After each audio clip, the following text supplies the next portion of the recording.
This is Chris. Chris is going to talk about a really hot issue, which all of you know. So please welcome him for his talk about backdoors, government hacking, and the next crypto wars.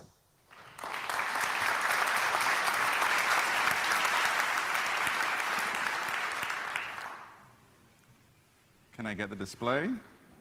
There we go. Let's see. I'm beginning. Sorry, I'm using Windows within Linux, so it's always a little bit complex. There we go. Hi, everyone. So thank you all for coming and coming to this room. So my name is Chris Segoyan. I work for the American Civil Liberties Union. I'm a technologist, and I'm embedded within a team of attorneys. I work for a bunch of lawyers who sue the US government for various surveillance practices. It's a very, very fun job.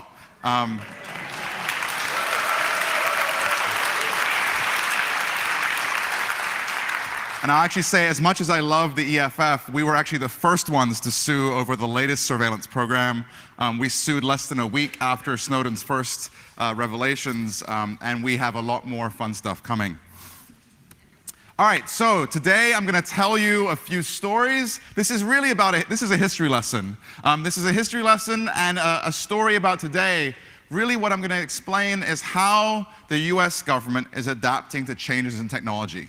How the US government is dealing with a transition from one industry to another and the final eventual embrace of some basic security technologies. So this is Louis Freeh.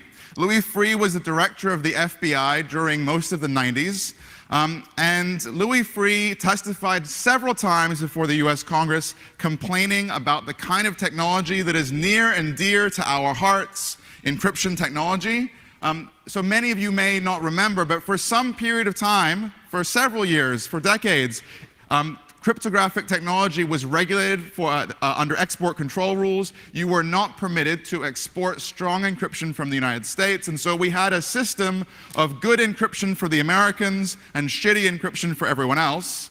Not only did we have that system in place, but the FBI and their friends also wanted to push for what was called cryptographic escrow or escrow systems that would allow the government to get information about the encryption keys used by US citizens. And so Louis Freeh was testifying before Congress in 1997. He said, quote, "The widespread use of robust non-key recovery encryption ultimately will devastate our ability to fight crime and prevent terrorism." He added, "Uncrackable encryption will allow drug lords, spies, terrorists, and even violent gangs to communicate about their crimes and their conspiracies with impunity."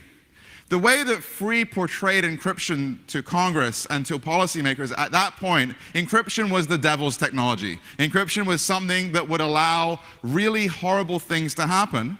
And so obviously policymakers took note. This was a very scary technology, and what he described would be a world in which the government would be blind. The government would be unable to go after the worst of the worst. And so what Freeh called for, he said, quote, "The only acceptable answer is socially responsible encryption products, which permit timely law enforcement and national security access and decryption pursuant to court order or otherwise authorized by law." Socially responsible cryptography, in the mind of the FBI, was cryptography that didn't actually keep your information safe from the US government. This is, in fact, one version of that socially responsible crypto. This was called the Clipper chip. And the Clipper chip, thankfully, was not a success in the market. Not only was it not a commercial success, but it wasn't even very secure. The idea was that a third party, potentially the government or someone else, would keep a copy of your private keys, and if you were later suspected of doing something bad, the government could go to that third party, obtain your keys, and then listen to your telephone calls. And thankfully, the Clipper chip never took off. And the FBI's dreams of a world of escrowed encryption, they didn't materialize. A few years later, the export control rules that we had in the United States were lessened. In 1996, Bill Clinton signed an executive order that really got the ball rolling. And in the years that followed, we finally start to saw a sane crypto export control policy. This led, for example, to the United States granting a license to the PGP Corporation to export pretty good privacy. And it's been, this happened in 1996. It's been nearly 20 years since these rules were relaxed. And the doomsday scenario that Free predicted hasn't happened. We haven't had drug dealers and pedophiles and terrorists using encryption en masse. We haven't seen wiretaps and other forms of investigation frustrated by encryption. And so what happened? Why didn't the prediction of Louis Freeh and his colleagues come true? Why didn't the bad guys suddenly start using encryption? Because it was freely available. Anyone today can go to a number of websites and download email encryption software, hard disk encryption software, and encrypt everything they're doing, but it hasn't happened. PGP has not, in fact, been a problem for the FBI. And the reason is actually not a political one. It is a technical one, or one involving human beings. This is a research paper more than 13 years old now by Alma Witten, which was the first usability study of PGP. And the idea was to examine how regular people used encryption software and to figure out whether regular people could figure out how to use the encryption software. This is what PGP looked like in 1998 when the study was published, and in fact, the user interface for PGP hasn't really changed that much since. And so Alma described these really horrific situations. I mean, horrific from the perspective of someone in the security field. She described situations in which people thought that they were encrypting when they were in fact not encrypting, or people sending their private keys instead of sending their public keys. And you can crack jokes and say, aha, the users are so stupid, but actually this is a failure of the engineering community. This is a failure of our community to produce tools that are easy enough for regular people to use.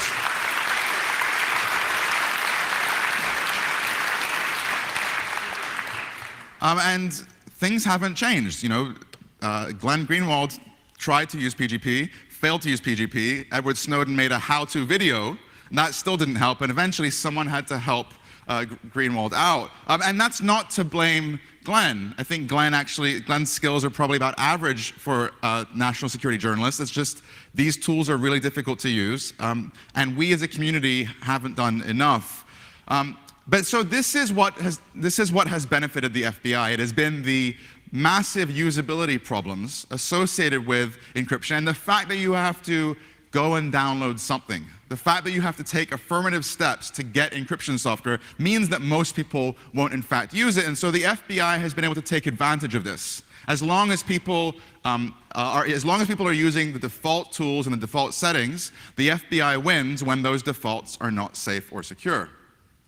And so although PGP hasn't been a problem, neither has HTTPS. The encryption that we use in our web browsers for years has not been widely used. This is one of the slides that was released by, I think this one was released by The Guardian this summer. This is a GCHQ slide from 2009 saying, why is GCHQ interested in HTTP? And the answer was because at that point, in 2009, nearly everything a user does was using HTTP. Back in 2009, just 4 years ago, Facebook, Yahoo, Twitter, MySpace, Gmail, Google Earth, Wikipedia, everything was going over the internet in clear text. Although SSL was available in the browser, consumers don't choose whether or not the sites they're visiting are going to be, whether they will be going over SSL or not. That is generally a decision made by the server, particularly if the server doesn't even support it. And so governments took advantage of this. They could engage in massive passive interception enabled because of the fact that encryption wasn't being used. Now, of course, that was in 2009. We're now in 2013, and a lot has changed in the last few years. Hell, a lot has changed in the last few months. And so Google was the first of the big tech companies, first of the big non-financial companies to finally roll out SSL by default in January of 2010. And in the next couple of years, several companies followed. Twitter, Microsoft's Outlook email service, Facebook, and then Google even moved their search service to SSL by default. And so we've gone in the past few years from a world in which most information, most of our communications were going over the public internet in unencrypted form to a world in which some of our communications are going over the web in encrypted form, at least in portions of the internet. Even Yahoo has announced that they are allegedly committed to protecting your information, and are finally turning on SSL, I think, in a few weeks. In January, they're going to be doing this. Now, some of this has in fact been a direct result of reporting by the Washington Post, not only revealing that these companies' information, or the information between the users and the sites was being intercepted, but in fact the information between the data centers of various companies, the internal links between companies were being intercepted. And so it was directly as a result of the reporting of the Washington Post that Yahoo finally got with the program and turned on SSL by default, that Google, Yahoo, and Microsoft have announced that they are all encrypting their server-to-server links. And so we're finally getting to a point where things are getting a little bit better. If you've seen the EFF Encrypt the Web report, which is a fantastic compendium of information, this sea of green that we're now seeing across tech companies is directly a result of the disclosures of this summer. And so we're finally moving in the right direction. And of course, the government probably isn't going to like this too much. I mean, it will frustrate some forms of passive surveillance, passive network surveillance. But HTTPS does not prevent the US government from getting data. HTTPS prevents the US government from getting data from the companies that they would normally like to get it from, but it doesn't actually stop them from getting your data or my data. Right? So typically, the US government would like to go to operators of backbone internet services. It was revealed by the New York Times that Level 3 Communications provides the links between Google's data centers. We know that Verizon and AT&T have been providing assistance to the US government for a long time. And so the government would rather go to these telcos. They would rather go to these companies and get information in bulk. Right? They can do keyword searches through people's email accounts and other forms of information when they get everything at once. They would rather do this than go to the tech companies and request information. And so the shift from HTTP to HTTPS is also causing a shift in the way that the government obtains information about users. And the way that this shift is occurring is that they now have to go to Silicon Valley technology companies, whereas in the past, they could go to friendly telecommunications companies who were probably more likely to say yes and to give them access to far more information at once.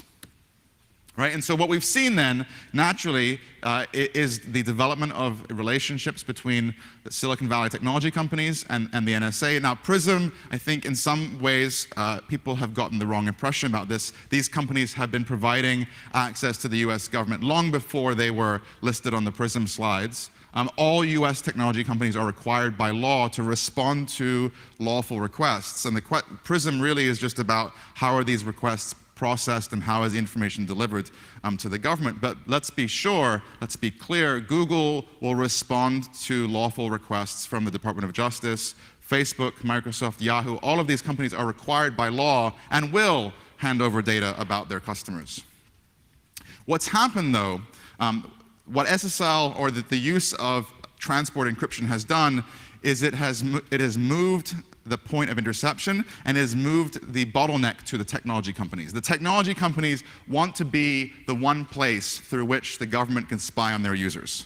They've not said that they want to be, or that they want their users to be safe from all spying. They just want to be the ones to perform the spying. They want to know when the government wants information about one of their users. They want to be the ones who receive the court order, who examine the court order, maybe who push back or don't push back. What they don't want is some other company, like a telecommunications company, to be the one providing data about their customers. And so I think it's important to understand and to take note of the fact that the tech companies still have your data in unencrypted form. Right? Even though the communications are going over the internet in encrypted form, once it gets to Google, once your emails get to Google servers, once your direct messages on Twitter get to Twitter, they're sitting there in unencrypted form or at least encrypted form that their engineers can access when they need to. And that's not going to change anytime soon. It's unlikely that the major technology companies are going to roll out products that protect your information in such a way that they are never able to hand your information over to the government when they get a request. This is Vint Cerf. Many of you, I'm sure everyone in this room has heard of him, one of the fathers of the internet. Vint is now a senior executive at Google. I think his title is Internet Evangelist. And Vint was on a panel with me in 2011, and we were discussing whether Google could ever sort of deliver secure services to their customers. And he said, quote, "We couldn't run our system if everything in it were encrypted, because then we wouldn't know which ads to show you. This is a system that was designed around a particular business model."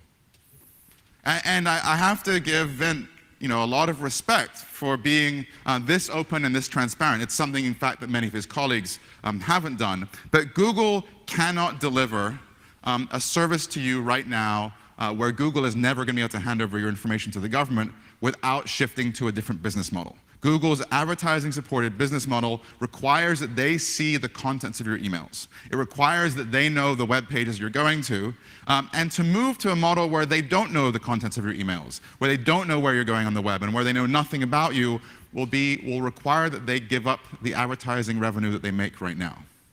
And many of us don't give our money to Google. I'm not going to get into this business about if you're not paying for the product, you are the product. But right now, Google would have to switch to an entirely different business model to deliver end-to-end encrypted services to users, and it's not clear that they want to move down that path. I think they want to stay a very successful advertising company. So the first thing is that Google's business model doesn't actually permit them to move to a situation in which they have only encrypted data. And the second thing is that it's not even clear whether the tech companies want to provide services that keep the government out. It seems, if you listen to the executives at the big tech companies, it seems like they're actually okay with individualized surveillance. They're okay with moving from a world where we are now to a world in which the government can only get information about individual users. If you listen to the statements of the executives, or you see some of the things they've put out, for example, just a week or two ago, 8 of the biggest technology companies published this open call to reform government surveillance. You can see it online at, I think it's reformgovernmentsurveillance.com. And they've called for the US government and governments around the world to sort of reform their surveillance practices and laws. One of the things they say in that is that governments should limit surveillance to specific known users for lawful purposes, and should not undertake bulk collection of internet communications. So on one hand, I guess we should be happy that these companies have come to our aid and are deploying their PR and lobbying dollars in favor of surveillance reform. They clearly don't like dragnet surveillance. They don't want governments to get information about all of their users, but they do seem to be comfortable with individualized requests about particular users. Now, I don't know about you. Maybe you're comfortable with the police having access to your information if they go to a judge and they obtain, and then they show probable cause, and then they get the emails. I don't particularly want my emails to be turned over under any circumstances. And Google and these other technology companies are not going to deliver the kind of encryption and privacy protections that I actually want. And that's fine. They're companies, and they can choose to target their products in the market the way that they choose to do. But let's be clear. Google and Facebook and Microsoft are not about to start delivering end-to-end encrypted services to their users. They are not ready to lock the government out. So this is Eric Schmidt, of course, Google's longtime CEO and now chairman.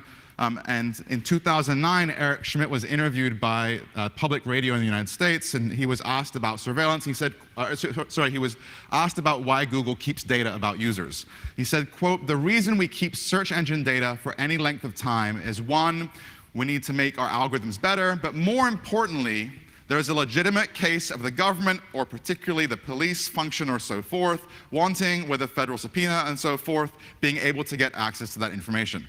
So this is not the most articulate statement that Schmidt has ever made, but what is clear is that he was justifying their data retention under the grounds that it would be useful to the police. Again, it's fine that Google wants to do that. I wish they would be a little bit more transparent about that. But Google is keeping your data, according to Eric Schmidt, because it is useful to the authorities. And I don't want my email provider to have that policy.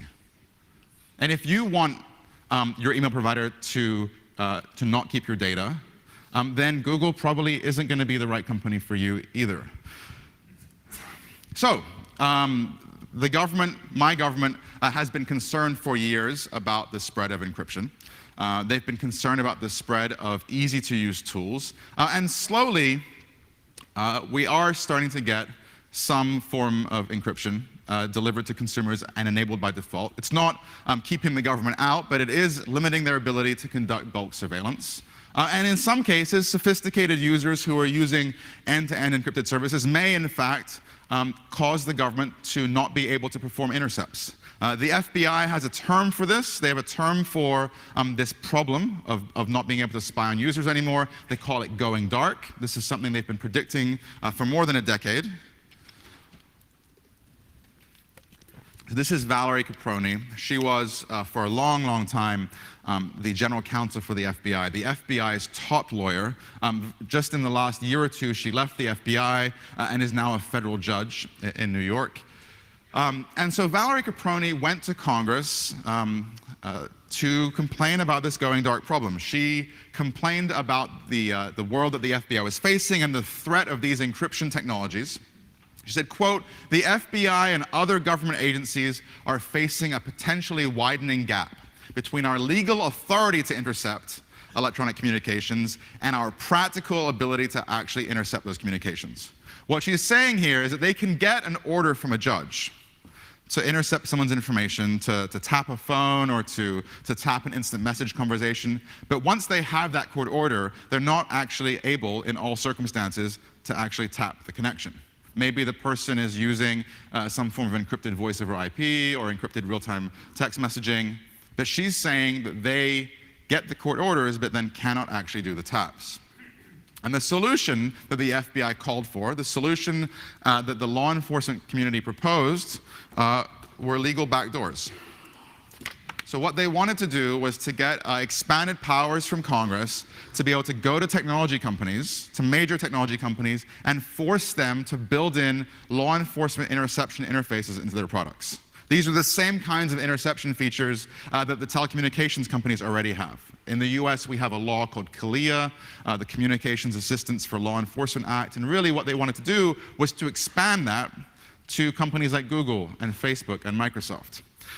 Now, as recently as April 28th of this year, just before May, the FBI was ready. They had a proposal ready to go that would, if passed by Congress, would have given the FBI the authority to fine technology companies if they refused to provide this kind of surveillance assistance. Allegedly, the president was even getting close to signing onto it. And then something happened. Something happened that slightly disrupted their plans. This gentleman reached out to journalists and provided some documents. And thankfully, it seems like the proposals to make life easier for wiretappers are dead in the water. It seems like right now there isn't very much appetite in Washington, D.C. for legislation that would make surveillance easier. But it probably won't stay that way forever. At some point, the FBI and their friends are going to come back to Congress and the winds will change and they will say, we need new powers. We need powers to add surveillance features to our networks. Of course, many of you in the past few months have heard about the NSA's role in cooperating with technology companies, and we learned even in the last 2 or 3 weeks about RSA getting $10 million to switch to a problematic random number generator. But these covert backdoors that the NSA has been able to get, they're not actually very useful for the law enforcement community. So what the needs of the NSA are very different from the needs of law enforcement for the simple reason that the stuff that the NSA does doesn't end up in court documents. Things that law enforcement do end up in court papers, and so any secret backdoor will be revealed to the public when someone is arrested and prosecuted in court. And so any backdoor that depends on secrecy is no good for the police. They don't want to spend $10 million convincing RSA to do something, and then it comes out in court a month later, and then that money's wasted, right? So they need backdoors that are not secret. And the way that you get backdoors that are not secret is through legislation. And so at some point, what we're likely going to see are government officials providing or trying to provide powers that allow law enforcement agencies to access information in the same way that the NSA can already get information. I mean, many people will think that the government is this one big beast, and so the US government has the power to spy. That's not true. The NSA may have tools, but that doesn't mean that the local police have those tools too. That doesn't mean that the FBI in all parts of the FBI have those tools as well. And so the NSA might be able to listen to every Skype call and might be able to hack into everyone's computer, but that doesn't mean that the local police have the ability to get encrypted Skype communications or have the ability to hack into cell phones to steal information.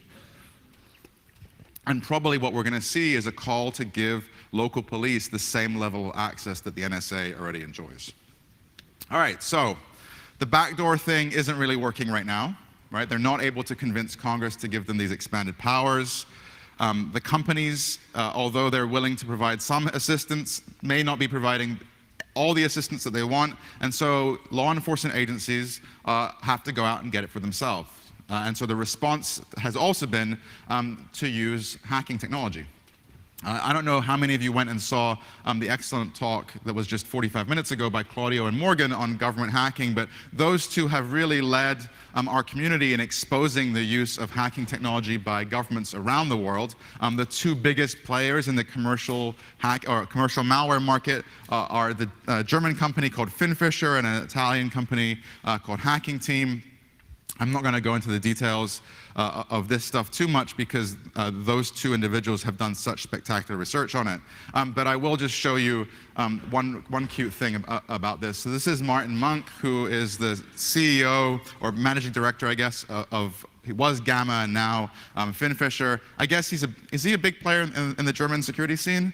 I know that he created Backtrack, the Linux security distribution. So this is my favorite photo of Martin. He was profiled by Bloomberg last year. And the reason this is my favorite profile is it shows him with his laptop. And I'm just going to zoom in. I'm going to enhance the image here. And you can see that he has a little sticker over his webcam. So he clearly knows what his own products can do. So Gamma's software has been used and sold to a bunch of really nasty governments around the world. This is the marketing literature for an Italian company called Hacking Team. Their stuff has also been widely used. This is just some of the information from the marketing literature. Defeat encryption, total control over your targets, thousands of encrypted communications per day, get them in the clear. So this software is being sold as a solution to the problem of encryption. Right? If people were not using encrypted communications, I don't think we would see governments rushing out to buy these things. I'm not saying this is good or bad, although I personally am not a huge fan of this industry. But I think we should understand that the reason that governments are now rushing to buy this is because they're worried about encryption. They're worried that they're not able to tap all of the calls and all of the emails and all of the messages. So Hacking Team opened a US office last year in Annapolis, Maryland, which is about 100 miles, maybe less, from Washington, D.C. They have spoken, both Hacking Team and Gamma have spoken at some of the largest surveillance trade shows in the United States. This is ISS World, which is commonly nicknamed the Wiretapper's Ball. And they even spoke, the Hacking Team also spoke and exhibited at the Association of Law Enforcement Intelligence Units conference in Chicago this summer. Not only were they on a panel talking about their products, but Hacking Team also sponsored the coffee break in the afternoon. So I don't have the documents here that I can say, I haven't caught these companies red-handed. I cannot stand up here and say that they've sold their technology to local police in the United States. I think that their market in the United States, if they are successful, will be local and state law enforcement agencies. But I cannot tell you that they've sold their technology in the United States because no one's caught them yet. But what I can tell you is if they haven't sold it to law enforcement yet, it's not because they're not trying really hard. They've been showing up at conferences for several years, and I think they will be successful at some point. Okay, so what about the feds? The software that Gamma and Hacking Team make, this is really, this is not exclusive technology. You'll find that the government of Bahrain will be using the same hacking software as the local police in Germany. And that doesn't really work for the FBI. The FBI wants a custom, exclusive tool that no one else is using, that antivirus companies haven't been able to analyze. They want something unique. And they're willing to pay a premium for that, whereas local and state law enforcement agencies that have smaller budgets, they'll buy the off-the-shelf hacking software from these surveillance companies. So I've spent about a year trying to figure out what the FBI has been doing. And most of my research happened through LinkedIn. I'm not going to show you all the details here, but basically, I figured out the name of the team at the FBI that does their hacking. They have a dedicated team called the Remote Operations Unit, and all they do is deploy malware to targets.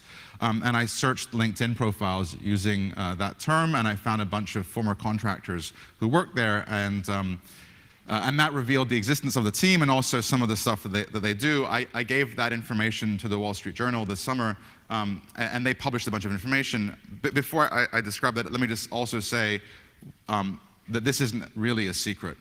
The FBI has sort of admitted the fact that they're doing this. This is Valerie Caproni, their general counsel back in 2011. Quote, "There will always be very sophisticated criminals that are virtually impossible to intercept through traditional means. The government understands that it must develop individually tailored solutions for those sorts of targets." Now, she didn't say the word hacking, she didn't say malware, she didn't say webcam, but this is what she means. When Caproni talked about individually tailored solutions, what she meant was that they were going to use malware for targets who they couldn't otherwise reach. And it just took us a little while to figure out what they were doing.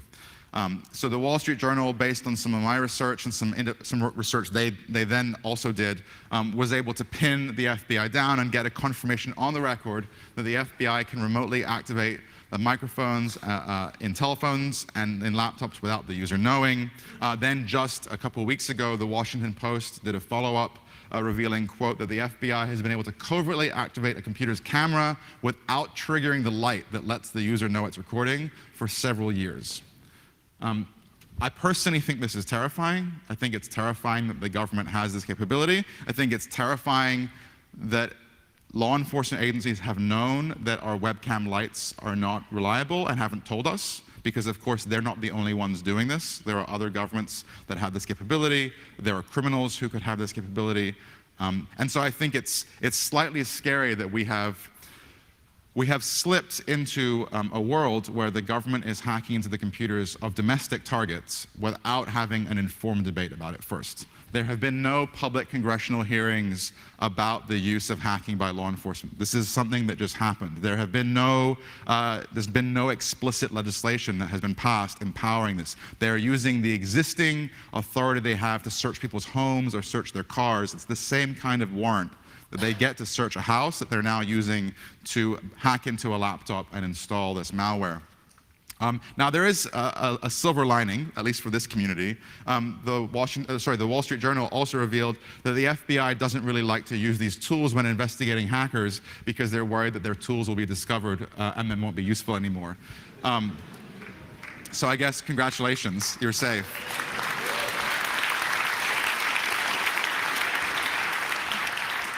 I mean, it's funny, I guess, haha. But the sad thing is this is actually happening. The government really is doing this, and they have a dedicated team. It's mainly contractors who are providing the technology, and then FBI agents who are supervising it. Whether or not you think this is a good thing or a bad thing, whether or not you think that, maybe you think that there are people who are so bad and so evil and are such a big threat to our society that the government should have these tools. Even if you think that, we should at least have an informed public debate. Our elected politicians should go on the record and say that they wish for these powers to be used, they wish to fund the acquisition of these tools, but that hasn't happened. No one who is politically accountable has actually embraced this, and instead it's happened behind closed doors. Okay, so we have the use of crypto, slowly. We have the government trying to force companies to modify their products and not having so much success unless it's through bribes. We have the acquisition and use of hacking technology by law enforcement agencies. Is that enough? Well, probably not. The US government will not rest. They want to be able to access every telephone call, every email, every instant message. And if there is one email that is out of their reach, that will be enough for them to seek additional authority. And the problem that they're having is that finally there are some tools and services that are coming online that actually do deliver end-to-end encryption to users. Finally, independent researchers and some small companies are delivering services that are designed to deliver end-to-end encrypted communications to users. And these are seen as a massive and significant threat to the government's ability to intercept communications. So for years, many people thought that Skype was one of those services. Skype had proudly advertised its encryption, its end-to-end encryption. They had hired an independent security researcher to conduct a study of the service, and they put their report proudly on their website. Whenever people asked Skype about interception, their response always was, we have built end-to-end encryption with keys that we don't know into our products, blah, blah, blah, blah. And so I think many people were surprised when we learned this summer that the NSA and the FBI had been able to get access to Skype communications. I think many people were very surprised when we learned that Skype had been served with a directive to comply by the Attorney General, and that the company had modified their service to enable surreptitious wiretapping by the US government. Skype wasn't perfect, obviously. There are many flaws in both the technology, but actually at a policy level, it was closed source. We couldn't see what was happening, and even though there had been an audit of the technology originally, it had of course changed many times over the years. But I think many of us were surprised that a company that had advertised itself as being private had been able to be forced to modify its product to be less private, in fact, to permit this covert surveillance. After the Guardian story broke, Brad Smith, the general counsel of Microsoft, released a public statement on the Microsoft blog, and he said, quote, "As internet-based voice and video communications increase, it is clear that governments will have an interest in using or establishing legal powers to secure access to this kind of content, to investigate crimes, or to tackle terrorism." He added, "We therefore assume that all calls, whether over the internet or by fixed or mobile phone, will offer similar levels of privacy and security." Now, those of you who've been coming to this conference for years probably know that there is zero privacy or security in cell phone calls and landline calls. And so I think this is Brad Smith's way of telling us to expect similarly nothing from Skype.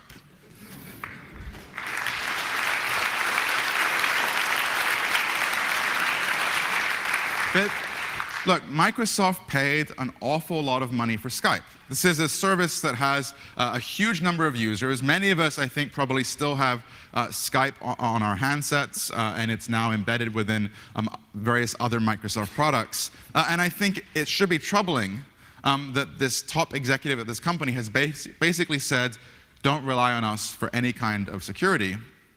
Don't expect that we will deliver end-to-end encrypted communications. Don't expect that we will keep your calls safe from the government. They just said, don't worry, we haven't provided the government with bulk access. We just, the government still has to come through us. But Microsoft isn't the only game in town. In fact, there are other companies who are trying to do something different. Silent Circle is one of these companies. It's a small firm created by Phil Zimmerman, the original creator of PGP. And they have, they're one of, I think, a handful of companies at this point who are trying to deliver products that are truly end-to-end encrypted. And they've said, we have no backdoors. They've actually said, in addition to that, that if they were forced to build in a backdoor, they would shut down the company and move somewhere else. And so you could imagine that a company like Silent Circle is going to ruffle a few feathers at the FBI. Similarly, Spider Oak, which is a commercial operator of encrypted backup services, they say that they've created a system that makes it impossible for us to reveal your data to anyone. They want to provide a service to their customers. They want to provide a reliable backup service, and they don't want to know what you're doing. They just want to make sure that it works, that it's reliable, that your data is safe, but they don't want to be in the business of receiving law enforcement requests. And these are just two companies from a growing industry of firms that want to deliver products to people who care about their privacy and are willing to pay for it. And I'm actually really delighted that these companies exist. I have no financial relationship with any of these firms. This is not an advertising session. I just bring them up as an example because these are the kinds of companies that you might imagine law enforcement agencies are not terribly happy about. So LavaBit was sort of one of these companies. Although their products were not designed to be as secure as they might have advertised. And Ladar Levinson, the creator of the company, I think learned the hard way that that companies like his are now seen as a threat to the government. This summer, he received this subpoena from the Eastern District Court of Virginia. I'm just going to read you a quick selection from this. Quote, "You are directed to bring the grand jury the public and private encryption keys used by lavabit.com in any SSL or TLS session, including HTTPS sessions with clients using the lavabit.com website." This is the first that we know of this kind of order, although probably this is not the first that has ever occurred. And this is really a new world. It's one thing for the government to go to a technology company and say, you have some stored data about your users, you have some emails or some text messages on your systems, give us a copy of those text messages. It's another thing entirely for the government to go to a technology company and to say, give us your encryption keys that are used to protect all of your users' information. It's another thing to say, we want to install a DPI device in your network that will grab every single user's information, and don't worry, just trust us, we're only going to look at one person's information once we scan everyone's, which is in fact what the FBI ultimately wanted to do. Now, LavaBit has appealed the decision of the court in this case. They ultimately destroyed the encryption key and then shut down the company, or sorry, they handed over the encryption key in 4-point font and then shut down the company. But this is, I think, the first public example we have, and I suspect that we will have others at some point down the road. So this is Valerie Caproni, again, our friend at the FBI. Quote, "No one should be promising their customers that they will thumb their nose at a US court order. They can promise strong encryption. They just need to figure out how they can provide us with plain text." All right, so again, it's really funny, but this is the top FBI lawyer telling you this. And in fact, that's what they told LavaBit. They said, by all means, say what you want on your website, but we want a way to get your customers' data. And so this is the world we now live in. We now live in a world where the US government, and likely other governments, will go to companies and demand whatever it takes to get their customers' data. This is a scary world, and it's a world we're going to have to adapt to. And as technologists, we have to design with this threat model in mind. The threat model is one in which the government essentially has pseudo-power over any company. And so we have to build our products to be resistant to this level of coercive power. That doesn't mean that the government gets everything it wants, but it means as engineers that we have to design our products and our technologies ahead of time to withstand this amount of coercion. Now, LavaBit's design wasn't sufficient. I think that's pretty clear now. But there are technologies and products that could, in fact, withstand this amount of coercion. But we need to take a look at everything that we're doing and everything we're using and ask ourselves if we actually trust this piece of software or the design of this piece of technology. For example, many people who are using app stores from either Apple or Google have essentially given these companies the ability to push software down to our handsets without our knowledge or control. You can try this for yourself if you're using the Android operating system. Log into the Google Play Store through your web browser on your computer and install an app, and it will show up on your phone without asking for any prompt. Google has the ability to push code down to your phone. Well, what happens when the FBI or the NSA go to Google and ask them to deliver an update to a particular user? Well, we don't know. Right now, the only thing protecting us is Google's legal team, and it would be very nice if Google's technical team could protect us from those kinds of threats too. To close, this isn't all bad news. It's mostly bad news. But it isn't all bad news. To conclude, we really need to take these governments seriously. They want to get our data, and it's our job to keep them out. Thank you very much.